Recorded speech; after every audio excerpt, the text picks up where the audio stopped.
أعوذ بالله السميع العليم من الشيطان الرجيم. بسم الله الرحمن الرحيم. الحمد لله، الصلاة والسلام على رسول الله وعلى آله وأصحابه ومن والاه. اللهم انفعنا بما علمتنا وعلمنا ما ينفعنا. اللهم زدنا علما. اللهم آمين. أما بعد. Assalamualaikum warahmatullahi wabarakatuh. Saya Abdul Razak bin Muhammad dari Yayasan Bushra. Alhamdulillah, pada perkongsian yang lepas kita telah mengetahui dan insya-Allah memahami pengertian kalimah iman atau maksud kalimah iman menurut istilah bahasa Arab. Dan dalam perkongsian kali ini saya ingin memberikan penjelasan dan penerangan mengenai pengertian dan maksud kalimah iman menurut istilah syaraknya, secara syar'inya. Saya himpunkan dan rumuskan dalam 4 maksud dan pengertian sebagaimana yang disebut oleh Allah SWT dalam ayat-ayatnya melalui firman-firmannya dan juga oleh Nabi kita Muhammad sallallahu alaihi wasallam. Baik. Maksud yang pertama, pengertian iman menurut istilah syarak ialah membenarkan dan meyakini akan kewujudan Allah dan keesaannya, keesaan Allah SWT sebagai Rabb pencipta alam ini dan pentadbirnya, dan sebagai ilahun wahid, dan sebagai al-ma'bud bil haq yang hanya berhak kita beribadah menghambakan diri kepadanya. Terlalu banyak ayat-ayat Al-Quran dan hadis Nabi yang berkaitan perkara ini. Saya kongsikan dalam perkongsian ini satu firman Allah Subhanahu wa taala dalam surah Ali Imran, surah yang ketiga ayat 114. Saya ambil bahagian awal ayat ini sudah cukup menerangkan pada kita pengertian iman, iaitu yu'minuna billah, mereka beriman dengan Allah, iaitu mereka membenarkan dan meyakini akan kewujudan Allah Subhanahu wa taala sebagai ilahun wahid, sebagai rabbun wahid, sebagai pencipta alam ini, sebagai yang hanya berhak diabdikan diri kepadanya. Nah, dan Allah sebut Allah berfirman dalam surah An-Nur, surah 24 ayat 55. Saya mengambil bahagian akhir ayat ini. Allah menceritakan mengenai orang-orang yang beriman. Apa Allah kata mengenai mereka? Ya'budunani la yusyrikuna bi syai'a. Mereka yang beriman ini, mereka hanya beribadah, mengabdikan diri kepadaku dan tidak sekali-kali mereka menyekutukan aku dengan sesuatu apapun. Inilah maksud iman. Kaitan yang paling rapat dengan pengertian dan maksud iman secara ialah membenarkan dan meyakini akan kewujudan dan keesaan Allah Subhanahu wa taala. Yang kedua, iman itu dari istilah syarak bermaksud membenarkan dan meyakini segala perkara-perkara ghaib. Segala perkara-perkara ghaib yang tak dapat dikesan, dilihat, dirasa oleh panca indera kita.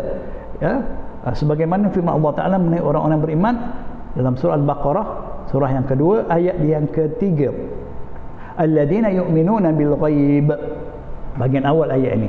Orang-orang yu'minuna yang mereka beriman, iaitu membenarkan dan meyakini bil ghaib akan perkara-perkara ghaib. Dan pembicaraan tentang perkara ghaib itu terlalu banyak disebut di dalam Al-Quran. Dia menjelaskan tentang perkara-perkara ghaib. Yang ketiga, maksud atau pengertian kalimah iman menurut istilah syarak ialah membenarkan dan meyakini perkhabaran atau wahyu yang diturunkan Allah Ta'ala kepada para anbiya-Nya untuk disampaikan kepada kita umat mereka, khususnya kita Nabi kita Nabi Muhammad, dan Al-Quran adalah wahyu yang Allah wahyukan kepada baginda SAW. Wajib dah kita membenarkannya dan meyakininya. Itu beriman dengannya. Ya, sebagaimana firman Allah Subhanahu wa taala dalam surah Al-Baqarah, surah yang kedua ayat 4, walladzina yu'minuna bima unzila ilaika wama unzila min qablik wabil akhirati hum yuqinun.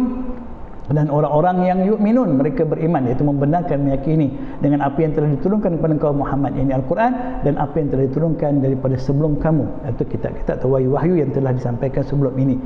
Maksud yang ketiga.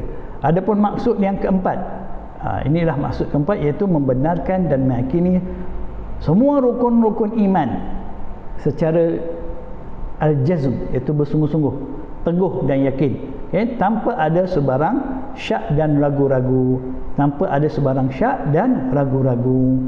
Terlalu banyak ayat Quran ceritakan tentang rukun-rukun iman.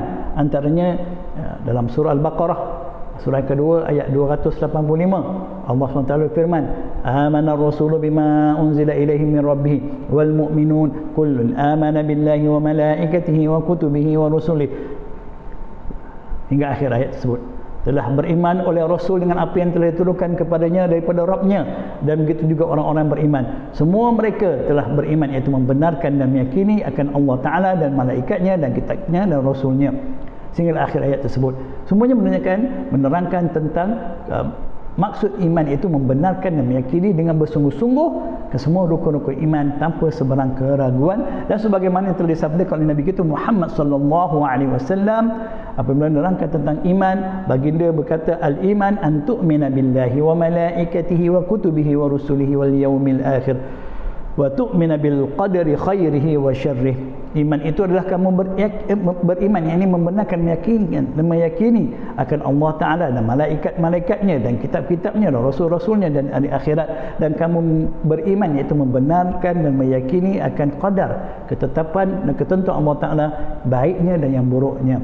Itulah tuan-tuan, 4 rumusan berkaitan dengan pengertian kalimah iman menurut istilah syarak yang saya simpulkan melalui firman-firman Allah Ta'ala dan hadis Nabi SAW, agar kita dapat memahami dan mengenali sebenarnya iman yang perlu kita hayati, bermula dengan membenarkan dan meyakini akan kewujudan keesaan Allah Ta'ala, membenarkan dan meyakini akan perkara-perkara ghaib, membenarkan dan meyakini akan wahyu yang telah diturunkan, dan juga membenarkan dan meyakini dengan bersungguh-sungguh akan rukun-rukun iman. Semoga penjelasan yang ringkas ini sedikit sebanyak akan dapat memberi kita kekuatan untuk berusaha menjadi mukmin yang sebenar-benarnya di sisi Allah Subhanahu Wa Taala. Sekadar ini saja daripada saya, Abdul Razak bin Muhammad, Yayasan Bushra. Assalamualaikum warahmatullahi wabarakatuh.